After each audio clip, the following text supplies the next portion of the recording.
My name is Randi Rubenstein, and welcome to the Mastermind Parenting Podcast. At Mastermind Parenting, we're on a mission to support strong-willed kids and the families that love them. You're listening to the Mastermind Parenting Podcast with Randi Rubenstein, and welcome to this week's episode. So today you are going to be hearing our last weekend warm-up call. And the weekend warm-up is a free coaching call that I do once a month. It's the third Friday of the month, and you sign up and you get coached by me for free. And the real reason that I started the weekend warm-up is because it's the same reason why I'm doing these coach weeks like 4 times a year, where I do these mini programs for free and I get to dig in with you guys, which is my favorite thing, is because I just was like, I want to know my podcast listeners. That's really the main reason.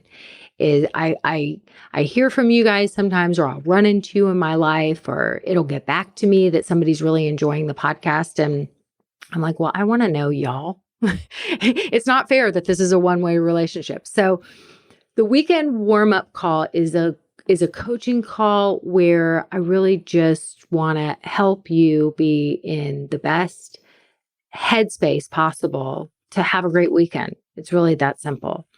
And so this last call, I want to just kind of set it up for you guys. So there were 3 different scenarios that I coached on. And I think you guys are really going to relate to this. We don't always include these on the podcast. I think this is the first time, but I wanted to give you guys a preview. And I was also hoping to entice you to come to the weekend warm-up calls, because I want to meet you and I want to coach you live. So the 3 different scenarios that I coach people on, it's like we're a little over a month into school. And I think what a lot of parents are noticing is there's been some backsliding. Like maybe you started the year off strong and you had all these high hopes that this is going to be the best school year ever. And then a month in, it's the same thing as like people set New Year's resolutions. And then 3 weeks in, they're like, yeah, I like sugar too much, or exercising, I'm too busy. And so we talk ourselves out of sticking with it when all of a sudden things get a little sticky and we start to get tested.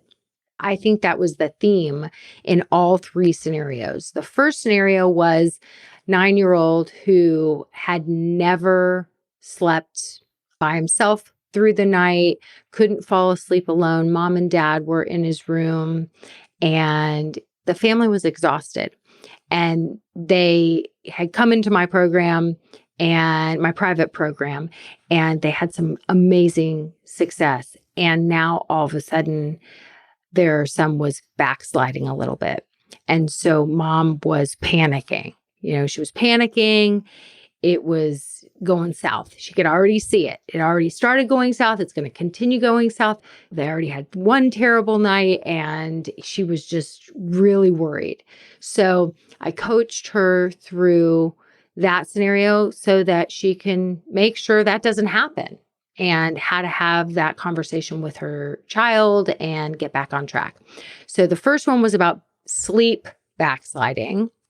And the second scenario was, here's a daughter who's she was 10, and her daughter, she knows what she is supposed to do in terms of her chores around the house to help the household run smoothly. And she's not always doing it. And so this is a kid that she has every intention of being helpful and being responsible and doing her part around the house. And then she's not doing it. So mom was like, I just don't know how to get her to be more responsible. And so I coached mom through that. So it's like we started the school year off strong. She was getting morning tasks done. And then very quickly, she's not doing the things in the morning that she needs to get done, leaving her stuff everywhere. I think we can all relate to this. Just leaving her crap all around the house, it drives you crazy. It's like you do so much. You ask them just to like pick up their shit and they're not. And so it's super frustrating. And so how to help resolve this situation. So I coached her through that. And then the last one was eighth grade daughter started the year off strong. She was waking up in the morning, alarm clock, being responsible. And lo and behold, she backslid. And now we've got a week of her not waking up to her alarm clock, oversleeping. Mornings are stressful. Mom needs to get to work and they're not starting the day off in that smooth place that mom really desires, and was so excited because they had started the school year off in such a better place. And now, slowly but surely, a month in, they've started to backslide. So those are the three scenarios that I coached on. And I think that many of you will relate I still relate to this. And my youngest child is 16. And this is just part of the deal, right? We start off strong, then we get tested, then we have to bring some curiosity and figure out how to get back on track. It's like if you had that New Year's resolution where you were going to once and for all stop your sugar addiction. And then 3 weeks in, you cave and you binge on whatever your binge thing is. Maybe it's dark chocolate, maybe it's Oreos, whatever it is. And so you binge. And so then what do you do the next day? Do you justify why this plan was ridiculous? And so you're just throwing the plan away? Or do you get back on the horse and say, yeah, I had one day. What led up to the binge? What was going on for me, right? So something felt stressful or something I wasn't dealing with. And so I went back to my old habit, my old pattern for feeling better. Understandably, it's only been 3 weeks. Like I can't undo decades of using this sugar binge to make myself feel better or to manage my stress that I'm not dealing with. So of course I went back to it, and it's one day and I can understand that and have some compassion. I'm not going to beat myself up and I'm going to get back on the horse, right? So what does it take to have that mindset so that we don't throw all of our big plans out the window? So enjoy this episode, and I hope to see you on the next weekend warm up.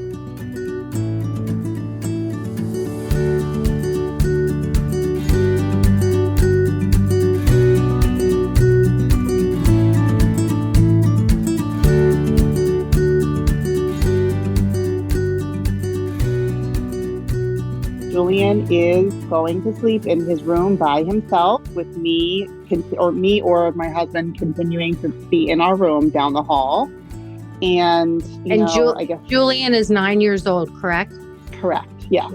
Mm-hmm. So this, again, is like huge progress for us compared to where we were like for the last 18 months where we had to stay in his room until he fell asleep. Our bedtime is 8:00 now, but we're not limiting the amount of time that he's reading. Again, just to like give him as many strategies as possible to just stay calm until he's, able to fall asleep. And this means that he could be reading for 45 minutes or longer. And he tends to, even though he knows the rule of like, no more talking after 8:00, if you come out of your room, I'm going to walk you back. I'm not going to say anything to you, yada, yada. He knows that rule, but oftentimes like he'll come out at 8:45 and he'll be like, I'm going to go to bed now. And then he'll just walk himself back to his bed. But it's just like that last like check-in that it seems like he still feels like he needs. So I guess I have two questions. One is, do I set more parameters around the length of time that he's reading? And two is, do I put my foot down about like, you cannot come into my room to say good that you're going to bed at 8:45 because bedtime's at 8. So I like the reading until your eyes are tired, because I just think it gives him a little bit of agency, and he might need 45 minutes. I mean, he's a pretty anxious kid. Yeah. And so he's listening to his body. He's reading till his eyes are tired. And what I would say is you're doing amazing. And remember, what we focus on grows. So I would have a conversation with him and let's just kind of role play it, right? Let's just kind of role play, because we just, of course, you want eventually for him to just listen to his body, not even need you guys to know that he's going to sleep, but just to feel confident and secure in himself that he can listen to his body and just allow his body just to go to sleep, even without letting the adults know that that's happening. Right. Yep. So we just want to kind of continue building his confidence in that area. Yeah. Right. So do you think I should like frame it as just a conversation and saying like, you've been doing such an amazing job recently. We're so proud of you. And it seems like it's getting easier for you. Or do you think it is getting easier for you? And then let him respond and then say like, I noticed that oftentimes you want to come out of your bed and say goodnight to me, like after you're done reading and tell me like, why do you want to do that? Yeah. And the only tiny tweak that I would make is instead of we're so proud of you, ask him if he feels so proud of him. Yeah. And I remember conversations around that. And that definitely makes that's a hard, you know, it's just semantics, but words have power. And so it's a perfect opportunity to just kind of practice because he does have a lot to feel proud of. Yeah. Right. He really does. And so it's like controlling sentences in your head of this kid is doing it. Right. Like, I didn't think he could. And he is. Yeah. Right. And so just having that belief in him and knowing that he has done so much in such a short amount of time. And when I have been saying to you guys, we want to pause for applause, and I'm pausing for applause a lot for you guys, it's to get you in the habit of pausing for applause for your kids. Yeah. That's a really good point. Yeah. And acknowledging like how great we're doing. Yeah. Because sometimes we get so wrapped up in our agendas. Okay, what's the next thing I need to work on? And how can we keep improving and improving and improving? And it's like, let's just sit for a moment and relish the joy. Yeah. Right. And feel great about ourselves. Like just, look, let's just notice how good it feels that you've done this hard thing and you're doing so amazing. Yeah. So I would frame it more like your intention for the conversation is mostly to pause for applause for him. Okay. Yeah. I think that makes a lot of sense. I've been thinking, I would look, the way I might start that conversation is I was thinking about you today. Like, this is a perfect opportunity. I was thinking about you today.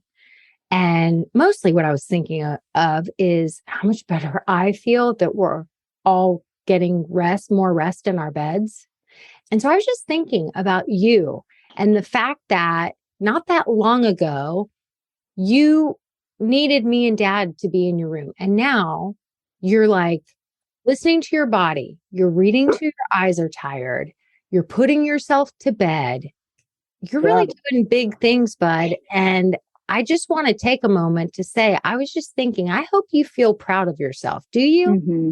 Do you realize what a big deal this is?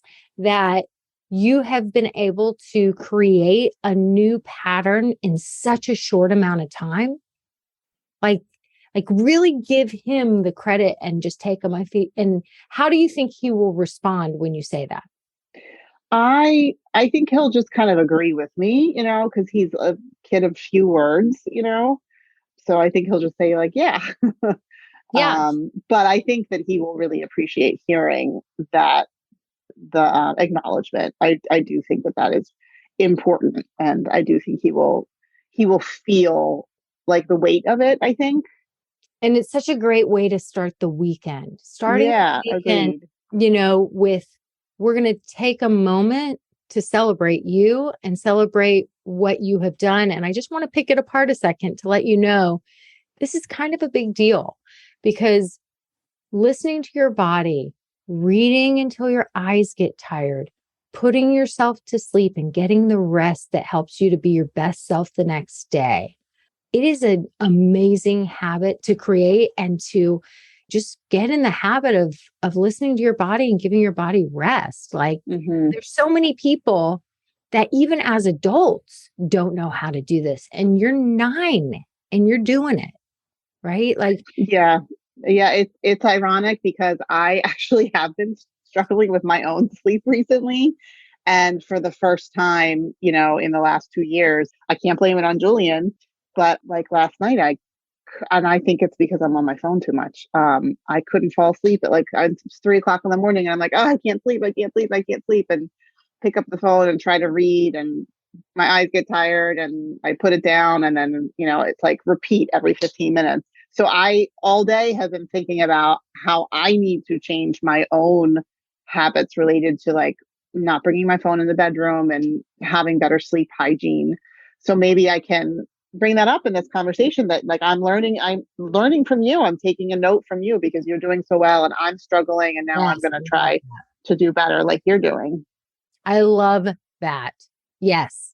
Yes. You know what? And I'm still learning these things as an adult. If only I had learned how to quiet my racing mind and all the thoughts that go through it when I was 9.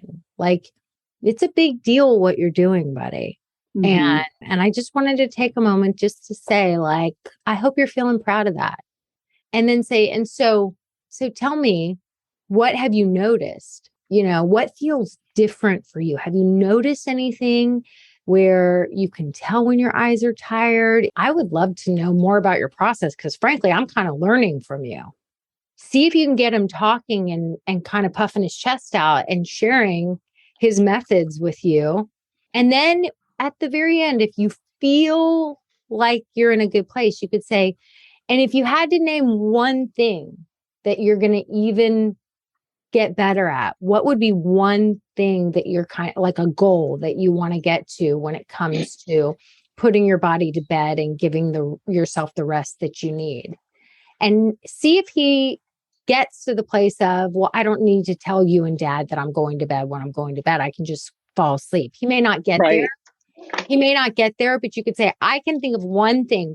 You're doing so amazing, but there would just be one little goal I would add on to it, which is you don't need to let me and dad know when your eyes are done reading and you're ready to fall asleep. You Yeah. don't have to get up and come tell us.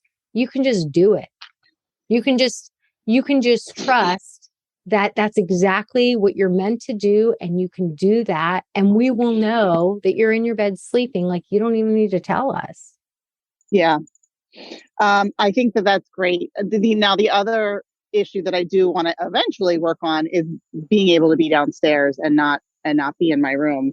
I think that's the other part of why I'm struggling is because like I'm laying in my bed from 8 p.m. until when I do want to fall asleep, which is like 10 or 11 o'clock. And it's like now my brain is not used to just treating my bed for sleep. It's like, oh, I bring my laptop in there and I watch TV and I do some work. And like that's the other part of my sleep hygiene that I think needs to improve. So do you think that I bring both of those things up in this conversation He or pick doesn't, one? no, he doesn't need to know about what you need. Okay. He doesn't Yeah. need to know about that. He just needs to worry about him. And so Yeah. right now I would just wait on that and just wait until you're sure this new pattern is totally solidified. And Yeah.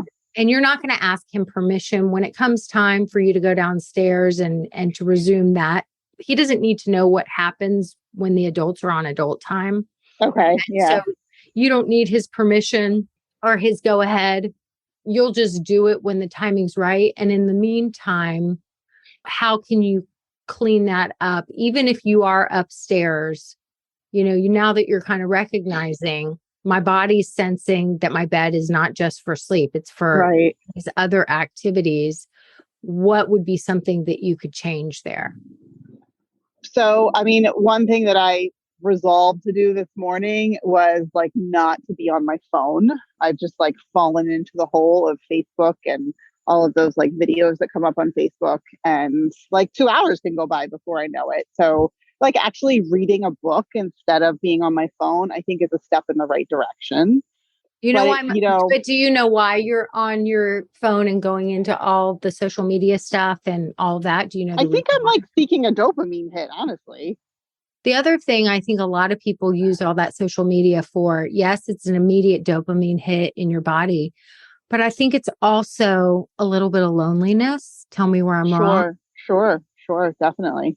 So, something that could be helpful is if you're like, okay, and I'm not going to be on my phone past maybe it's 8:30 or 9 or whatever. And maybe it's that for right now, we're going to create a new pattern where you have your husband, y'all watch a show together. You lay in bed and you watch a show together, and at 10 o'clock, the TV's off, and then you switch to reading.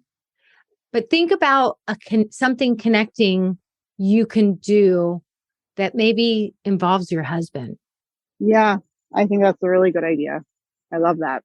I mean, to me, we got this actually from one of our friends who coined this term, but my husband is forever, he binge watches shows like nobody's business.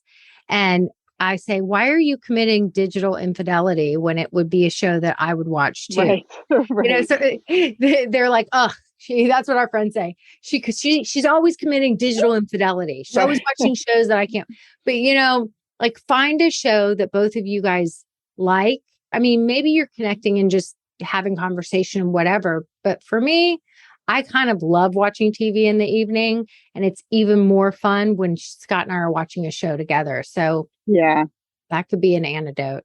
Yeah, I think that's really good on multiple levels too, because, my husband and I really have not spent time together in the evening for like years because we've been dealing with the sleep stuff. And we've always done the let's take turns approach as opposed to let's do it all together. So I think that's really a great idea. Okay, sounds good.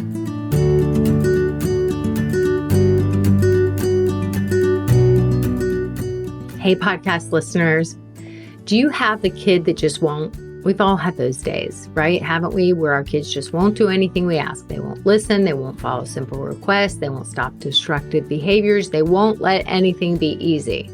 You have those days, but then if you've got a kid where it's like every day is those days. And as parents, it's tempting for us to jump straight to a consequence. In fact, I think it's like a reflex. You want the behavior to stop, and it's so easy to go there first. In fact, you may believe it's your job as a parent to shut the problematic behavior down forcefully, right? An overwhelming majority of the parents I've coached over the years, they come to me wanting to know the consequence that will stop the defiance. Like it's going to be the magic solution, the magic bullet. But here's the secret.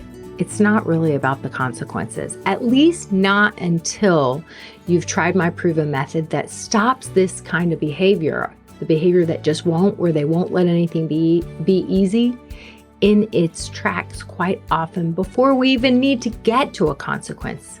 Because all behavior is communication. I know y'all have heard me talk about that on the podcast. And that's what we're going to dive deep into during my next live Coach Week. What's Coach Week? Coach Week is an intensive mini program that consists of 3 days of live coaching with me, and it's coming up the week of October 10th. And I really developed this mostly with you guys, my podcast listeners, in mind, because you know me, yet I don't know you. And we did one of these Coach Weeks a few months back. It was so much fun. I got to know so many of you, and we're doing it again. So this time, our theme is how to deal with the kid that just won't, ... won't make anything be easy, right? So when you come to our October session of Coach Week, we're going to find out the biggest mistake most parents are making that actually makes the problematic behavior worse. We're going to investigate. I'm going to be right there with you, holding your hand. We're going to investigate and find out what's really underneath your kid's behavior. We're going to work on building trust by using the tools and language that these strong-willed kids can actually hear so that they're able to improve their behavior. And you're going to walk away from this intensive week with a clear plan and framework to deal with behavior challenges in the future. So don't miss out on this free training and get to kind of see for free what the inside of a Mastermind Parenting program really feels like. Okay, I'm so proud of our programs, and I'm so excited to get to share this with you. So save your seat now by going to mastermindparenting.com/October Coach Week, all lowercase, all one word. mastermindparenting.com/October Coach Week. I cannot wait to see you guys there.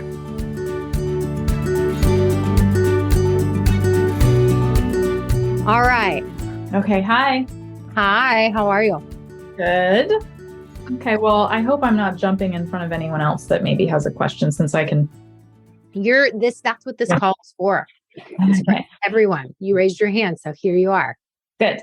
Okay. Well, we've really been working on having her do the things that are her responsibilities and that she's expected to do without us verbally reminding her. Just this morning, she is getting ready for school and she's just leaving her stuff all over the place. And so I don't know if I have unrealistic expectations for her age. I just try to point to the list and go, hey, are you making sure you're doing everything on the list? And then she looks at me, she's like, what do you mean?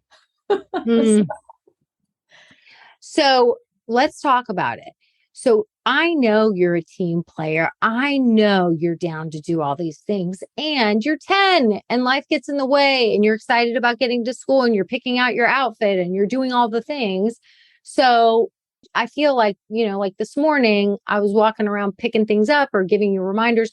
So let's just make things more specific. Let's set you up for success. So it may be that what she needs is to know when she gets up, first she does this, she brushes her teeth, she goes to the bathroom, she gets her clothes on, and before she eats breakfast, she feeds the dogs.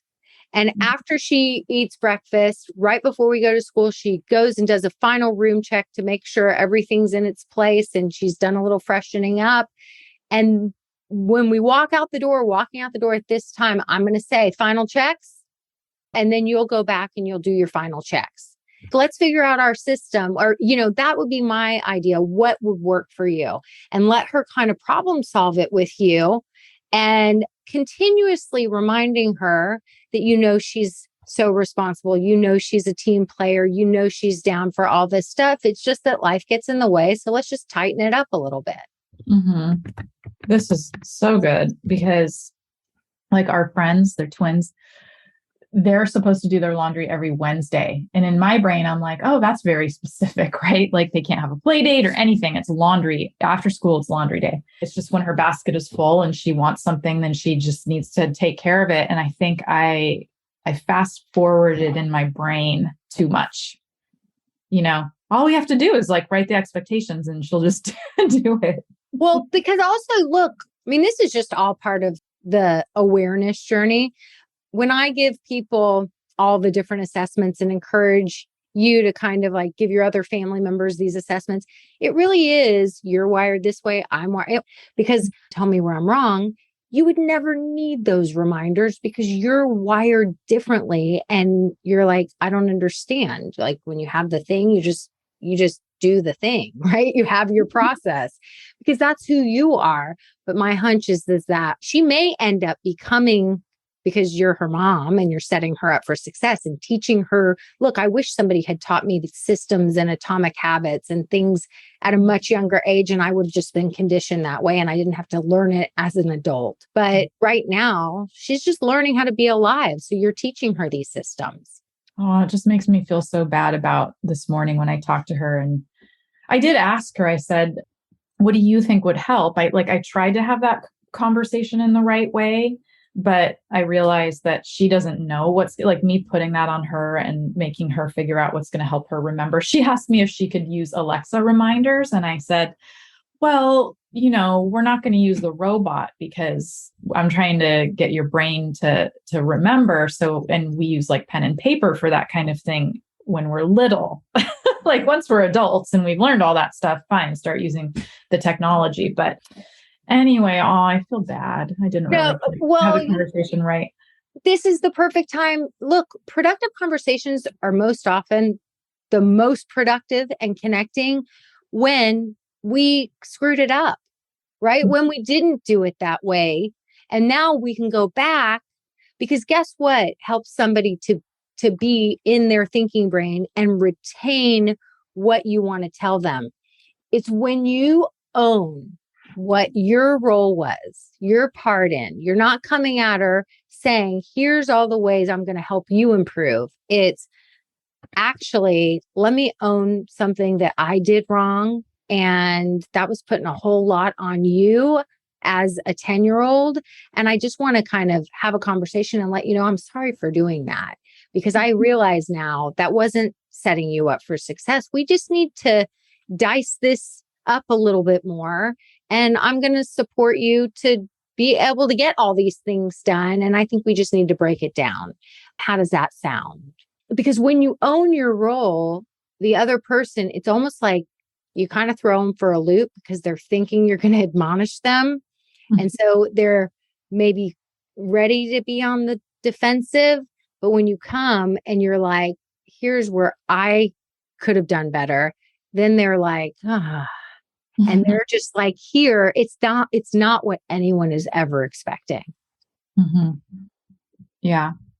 And she's sweet. She doesn't seem to hold grudges. She won't be upset or anything like that about how the conversation went, or even be maybe that aware that I feel bad about it, but I will definitely do that.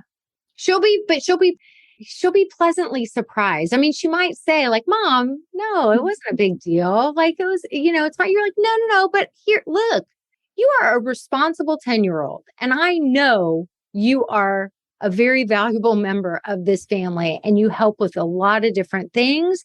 And I'm just saying, you're only 10. And I realized as your mom, we just got to tighten some things up. So that's what we're going to do. That's it. So. Awesome.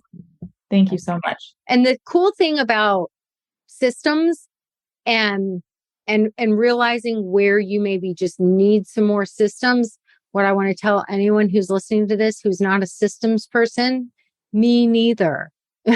Me neither. It just clears the chaos for everyone. It's just a clear communication, letting the people know when we have a coach week, what does it involve?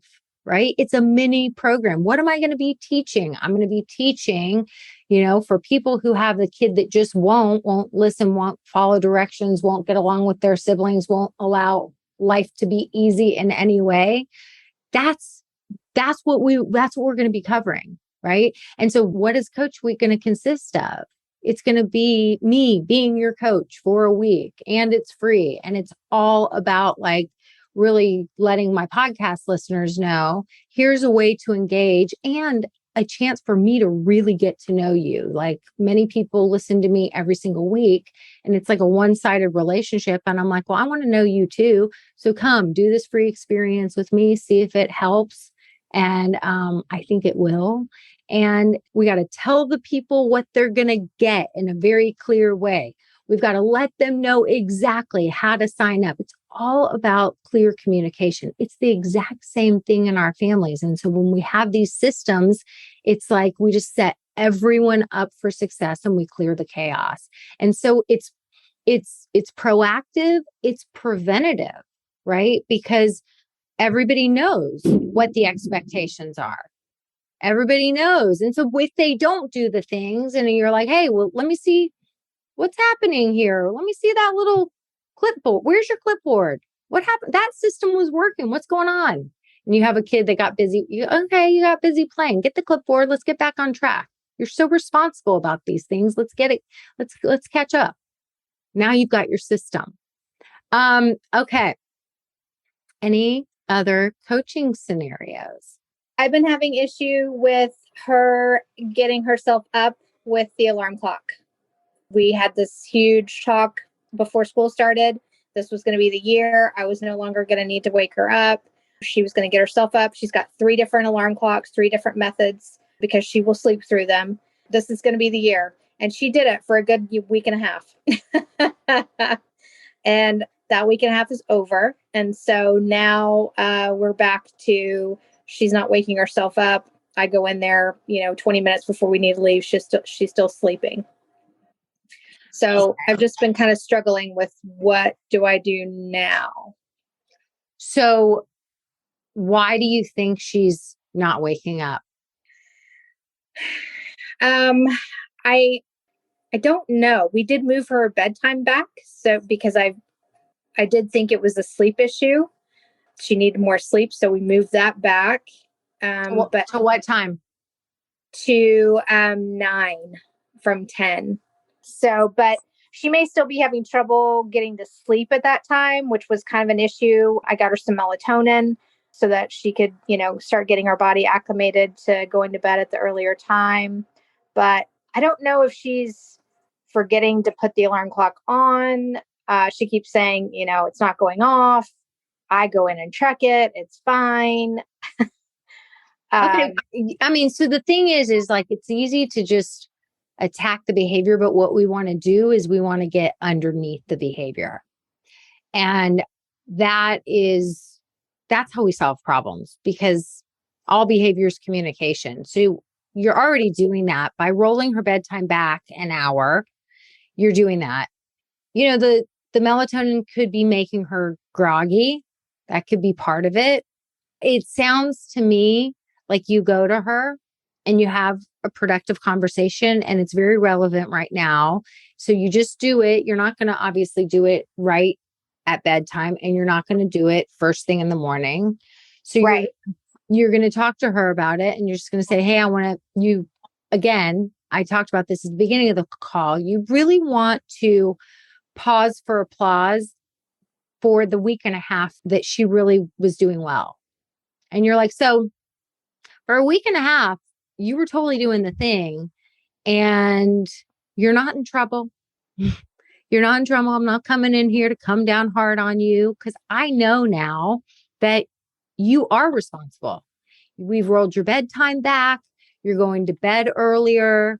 You did it for a week and a half. So there's just something for us to solve together here. Because I know you don't like a mad scramble in the morning either, do you?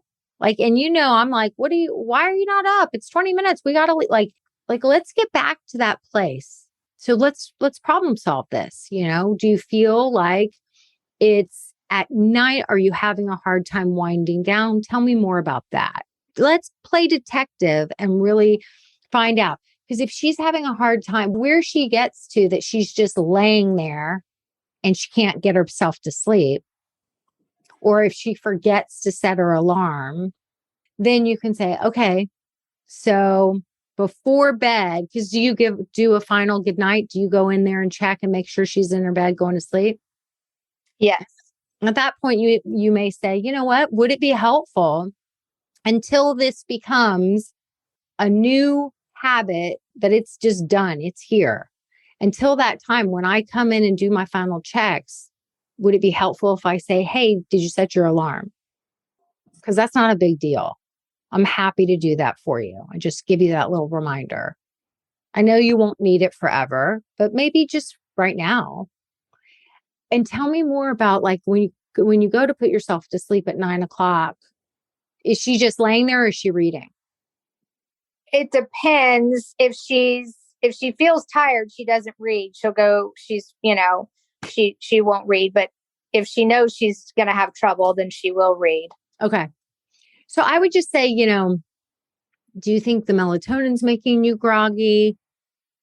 Would it be more helpful to maybe try it without the melatonin and just to read until your eyes are tired?